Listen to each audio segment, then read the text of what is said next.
नमस्कार, मैं हूं प्रदीप कुमार। आप देख रहे हैं पॉलिटिकल आइडिया। आज के इस अंक में आप सभी दर्शकों का बहुत बहुत स्वागत है। मित्रों, बिहार में इन दिनों जब से चुनाव का परिणाम निकल कर आया है तब से कांग्रेस के अंदर अंदरूनी उठापटक जो है लगातार तेज है। आज कांग्रेस पार्टी के जो कटिहार से सांसद हैं तारिक अनवर, उन्होंने भी कांग्रेस के जो वर्तमान जिन पर पार्टी की जिम्मेवारी है, चाहे वो राजेश राम हो प्रदेश के अध्यक्ष या फिर कृष्णा लावरू हो जो बिहार प्रदेश के प्रभारी हैं, और साथ ही कन्हैया कुमार, पप्पू यादव, सब पर इशारों में जो है उन्होंने सवाल उठाए हैं कि लंबा पैसा पैसा पैसा लेकर ये लोग जो है खेल किया है। और यही आरोप जो है लगातार कांग्रेस पार्टी के जो बिहार प्रदेश का मुख्यालय है सदाकत आश्रम पटना में, वहां पर लगातार जो है कुछ एक ग्रुप है कार्यकर्ताओं का कि लगातार जो है जैसे राहुल गांधी की तर्ज पर जो है वोट चोरी के बदले में टिकट चोरी का आरोप लगाते हुए, मतलब टिकट चोर मुर्दाबाद, इस तरह की बातें जो है कांग्रेस के नेताओं को भी और उन सभी नेताओं को ही के बारे में ही आरोप लगाया जा रहा है जिनको कि राहुल गांधी ने बिहार में खास मिशन से, खास मकसद से जिनको जिम्मेवारियां मिली थी। जैसे बात मैं कर रहा हूं कृष्णा लावरू को क्या जिम्मेवारी मिली थी कि कांग्रेस के ऊपर जो बिहार में बी टीम आरजेडी की होने का दाग है, कांग्रेस जो निर्भर है आरजेडी पर, उसकी निर्भरता को खत्म किया जा सके और कांग्रेस अपने पैरों पे खड़ी हो बिहार में। और इसीलिए आपने देखा राहुल गांधी लगातार जनवरी से लेकर अक्टूबर तक जो है, चाहे वो पहला कार्यक्रम हो जब राहुल गांधी बिहार आए थे दिल्ली चुनाव के तुरंत बाद,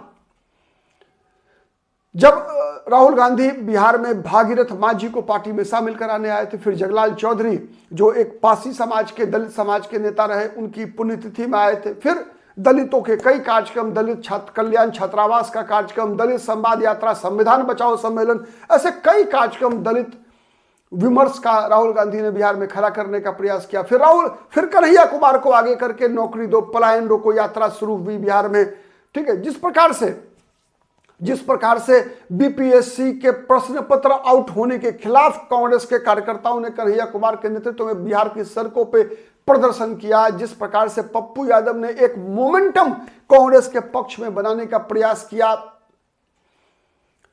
जिस प्रकार से एकाएक कांग्रेस पार्टी ने उसी दिन अपना बिहार में प्रदेश अध्यक्ष बदल दिया, पुराने प्रदेश अध्यक्ष अखिलेश सिंह को हटाकर नया प्रदेश अध्यक्ष राजेश राम को बनाया, जिस दिन बिहार में कन्हैया कुमार के नेतृत्व में नौकरी दो पलायन रोको यात्रा की शुरुआत हुई थी। क्यों हटा दिया? इसके पीछे कारण था कि इसके पीछे बड़ा कारण यह था कि जिस दिन दिल्ली में 9 मार्च को कन्हैया कुमार की पदयात्रा की घोषणा हो रही थी, उस दिन तत्कालीन कांग्रेस के प्रदेश अध्यक्ष ने कहा था कि मुझे ये जानकारी ही नहीं है इसके बारे में।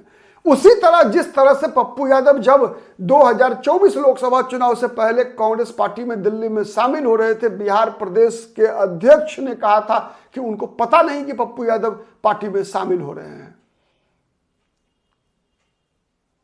ठीक, अब बात समझिए। अब तो क्यों हटाया गया था प्रदेश अध्यक्ष को समझ में आया कि पप्पू यादव के पार्टी में शामिल होने की जानकारी नहीं थी, कन्हैया कुमार के नौकरी दो पलायन रोको यात्रा शुरू करने की जानकारी नहीं थी प्रदेश अध्यक्ष को। प्रदेश अध्यक्ष लगातार दावा करते थे कि राहुल गांधी नहीं बल्कि लालू यादव ने उनको राज्यसभा का सदस्य बनवाया है। वो प्रदेश अध्यक्ष कांग्रेस पार्टी के मुख्यालय में ले जाकर लालू यादव का भाषण करवा रहे थे। ठीक, तो उससे कई ऐसी ग्रुप थी बिहार में जो पीड़ित है। तारिक अनवर की भड़ास क्यों निकली, अब उसका कहानी सुनिए। तारिक अनवर कौन है? तारिक अनवर वही है जो तारिक अनवर सोनिया गांधी के प्रधानमंत्री पद के उम्मीदवारी के खिलाफ कांग्रेस के अंदर से ही आवाज उठाई थी शरद पवार और पीएस संगमा के साथ मिलकर कि विदेशी मूल की कोई भी महिला भारत की प्रधानमंत्री नहीं बनना चाहिए, और उसी कारण से राष्ट्रवादी कांग्रेस पार्टी की स्थापना हुई थी। ठीक, और तारिक अनवर एनसीपी के दूसरे नंबर के नेता थे, मतलब उस पार्टी की स्थापना ही तारिक अनवर ने किया था सोनिया गांधी के खिलाफ। ठीक है, अब जिन महाशय के नेतृत्व में बिहार में कांग्रेस पार्टी के मुख्यालय सदाकत आश्रम में राजेश राम कृष्णा अल्लावरू पर यह आरोप लग रहा है, पप्पू यादव, कन्हैया कुमार जैसे लोगों पर यह आरोप लग रहा है कि इन लोगों ने टिकट बेच दिया कांग्रेस पार्टी का। ठीक है, अब ये जो कांग्रेस के रिसर्च विभाग के अध्यक्ष हैं आनंद माधव, जिन्होंने बीच चुनाव में मोर्चा खोल दिया था राजेश राम के खिलाफ, उसी तरीके से जिस प्रकार से आरजेडी के लोगों ने मोर्चा खोला था कि कांग्रेस के 12 उम्मीदवारों के खिलाफ सीपीआई, सीपीएम, आरजेडी, सीपीआईएमएल सब ने मिलकर अपने उम्मीदवार खड़े कर दिए थे। और कांग्रेस की सीट पर आरजेडी, सीपीआई, सीपीएम ने उम्मीदवार खड़ा कर दिया और वहां से कांग्रेस के उम्मीदवार के लड़ने का विरोध कांग्रेस के भी लोग कर रहे थे कि आज जब आरजेडी का उम्मीदवार है तो क्यों कांग्रेस लड़ रही है। अब बताइए भाई, ये लोग कांग्रेसी हैं या दूसरी पार्टी के पेरोल पे हैं? तो अब पक्के कांग्रेसी कौन है? तारिक अनवर या शकील अहमद, जो मधुबनी वाले शकील अहमद, जिनकी 2024 लोकसभा चुनाव के समय में कांग्रेस लड़ना चाहती थी मधुबनी लोकसभा सीट। शकील अहमद लड़ना चाहते थे लोकसभा चुनाव। बदले में आरजेडी ने क्या किया? आरजेडी ने एक तीर से दो शिकार किया। एक तो अपने पूर्व राज्यसभा सदस्य अशफाक करीम, जो राज्यसभा में थे, उनको राज्यसभा का टिकट काटकर संजय यादव को भेजा गया राज्यसभा में, याद होगा आपको। और उसके बाद अशफाक करीम को कहा गया कि कटिहार से लोकसभा चुनाव लड़वाएंगे आपको लालू यादव द्वारा, लेकिन तेजस्वी यादव ने खेल कर दिया कि नहीं, हम तो अली अशरफ फातमी को लड़वाएंगे मधुबनी से,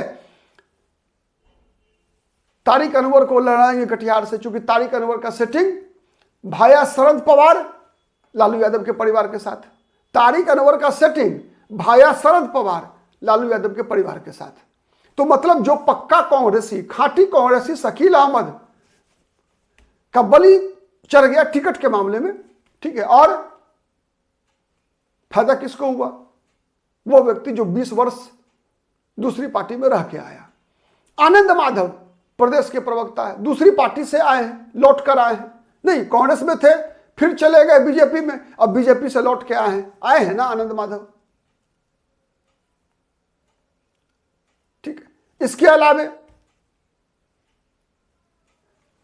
खगड़िया विधानसभा सीट पर छत्रपति यादव, जो सिटिंग एमएलए थे कांग्रेस के, उनका टिकट काटने को आधार बनाया ये विक्षुब्ध गतिविधि वाले लोगों ने। मुझे जहां तक जानकारी मिली है उसके आधार में बताऊं, छत्रपति यादव की जो लॉयल्टी थी उन्हीं लोगों के प्रति थी जिनके तरफ मैं आपको बता रहा हूं।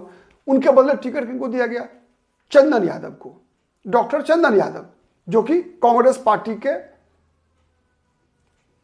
में राहुल गांधी के काफी नजदीकी माने जाते हैं। तो अब चंदन यादव का विरोध करना छत्रपति यादव के लिए, छत्रपति यादव की लॉयल्टी किसके प्रति है बताने की आवश्यकता नहीं है।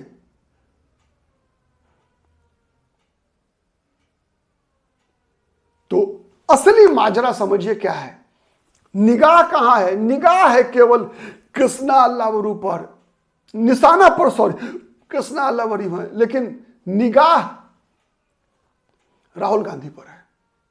क्योंकि राहुल गांधी कांग्रेस को सेल्फ डिपेंडेंट बनाना चाहते हैं बिहार में, यह चिंता है। और सेल्फ डिपेंडेंट बन जाएगी तो फिर नुकसान किसका होगा? निर्भरता किस पर खत्म होगी? तो जिस पर खत्म होगी उसके इशारे पर इस तरह की बातें हो रही है। तो राजनीति में हर चीजें सीधी रास्ते नहीं कही जाती। ठीक है, तो ये 43 ग्रुप G43 वही ग्रुप है, ठीक है, जो लगातार आंदोलन कर रही है कृष्णा अल्लावरू, राजेश राम। राजेश राम को हराया गया। किसने हरवाया भाई? किसने ये चलाया कि आरजेडी के पूर्व मंत्री सुरेश पासवान राजेश राम के खिलाफ लड़ेंगे चुनाव?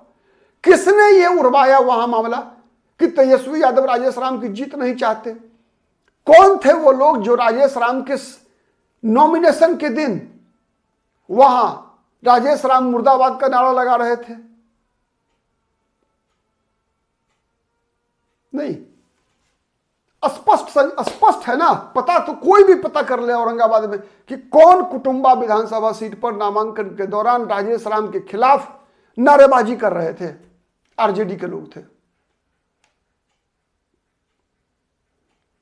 तो सब एकदम क्रोनोलॉजी स्पष्ट है, कहीं कोई संकेत ही नहीं है, किसी को शक ही नहीं है। आप अपने लोगों को, जो व्यक्ति जो जीवन बिताया, राजेश राम कोई नया व्यक्ति है क्या? दिलकेश्वर राम के पुत्र है। कई लोग, सैकड़ों लोग कांग्रेस के जो 90 के दशक में, 80 के दशक में जो कांग्रेस पार्टी में बड़े नेता हुआ करते थे, मंत्री हुआ करते थे, सब पार्टी छोड़कर गए, उनके बच्चे पार्टी छोड़कर चले गए। आज ये अशोक चौधरी कौन है? कांग्रेस के नेता, बड़े नेता रहे, महावीर चौधरी के पुत्र हैं, पार्टी छोड़कर चले गए। अशोक राम समस्तीपुर वाले, जिनका पुत्र अतिरेक कुमार अभी चुनाव जीत कर आया है, अतिरेक कुमार के दादा और डॉक्टर अशोक राम के पिताजी बालेश्वर राम, सब दिन कांग्रेस में रहे कि पार्टी छोड़कर चले गए। क्या राजेश राम के पिताजी और राजेश राम ने पार्टी छोड़ा? कई चुनाव हारे राजेश राम, टिकट नहीं मिलती थी, लंबे समय तक इंतजार किया, फिर चुनाव जीतना शुरू किया। 2015 में, 2020 में, 25 में हरवा दिया महागठबंधन के लोगों ने। तो अब तो ये कहानी है, असली कहानी है। तो निशाना पर राजेश राम तो कुछ नहीं है भाई। यहां कन्हैया कृष्णा अल्लावरू इसलिए निशाने पर हैं कि कृष्णा अल्लावरू ने इन लोगों की सुनी नहीं, बी टीम नहीं रहने दिया, कांग्रेस पार्टी को अपने पैरों पे खड़ा करने का प्रयास किया। हाँ, यह बात तय है कि कृष्णा अल्लावरू, राजेश राम इस बार असफल हो गए कांग्रेस को खड़ा करने में। क्यों असफल हुए, इस बात की समीक्षा होनी चाहिए, और कई चीजें तो स्पष्ट दिख रहा है। आज के लिए इतना ही, शेष कांग्रेस के लोगों का काम है, मेरा काम नहीं है। आज के लिए इतना ही, बहुत बहुत धन्यवाद।